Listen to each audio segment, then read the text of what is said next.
¿podría decirnos cuáles son las razones por el cual un pastor no delega en iglesia? Muy bien.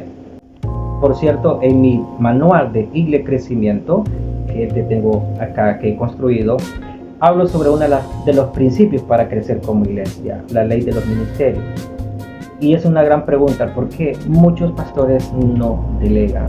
Pueden haber muchas razones como las hablo aquí en el manual, pero me gustaría mencionar que en una iglesia, en cualquier institución, somos un equipo. Se nos ha olvidado que somos un equipo y que todos nos necesitamos unos a otros. Cada quien tiene diversidades de formas de trabajar, capacidades.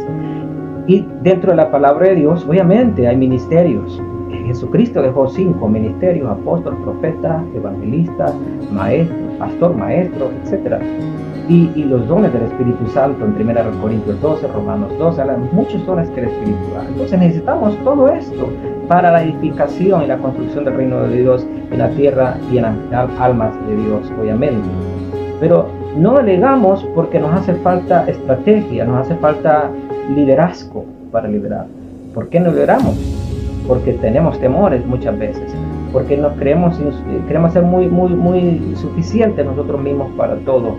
¿Por qué no delegamos?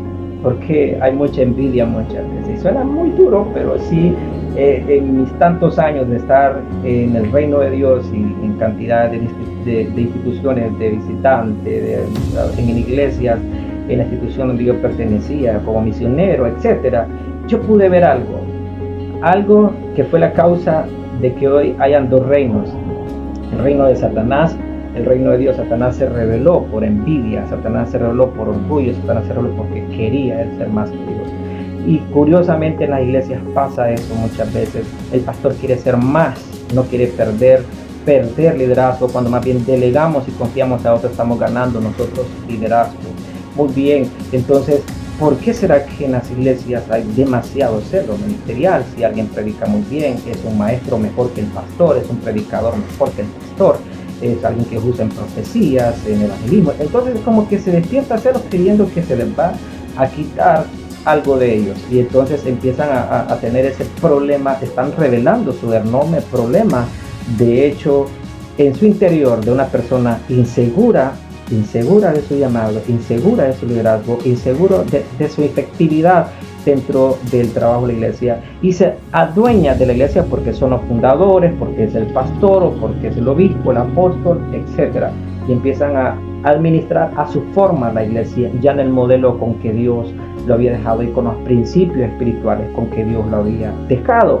Así que ese celo y envidia está costando en que muchos pastores renuncien a eso y empiezan a liberarse. Cuando delegamos, el pastor empieza a estar más fresco, empieza a descansar más, empieza a concentrarse en la oración, en la palabra, en el ayuno, está más fresco y dejar que otros crezcan. Termino. ¿Cuántos miembros usted como pastor ha perdido por no haberlos delegado en sus capacidades, en multimedia, en la música, en cómo quieres, como predicadores, como mentores, como maestros de escuela dominical, como evangelistas, como etcétera?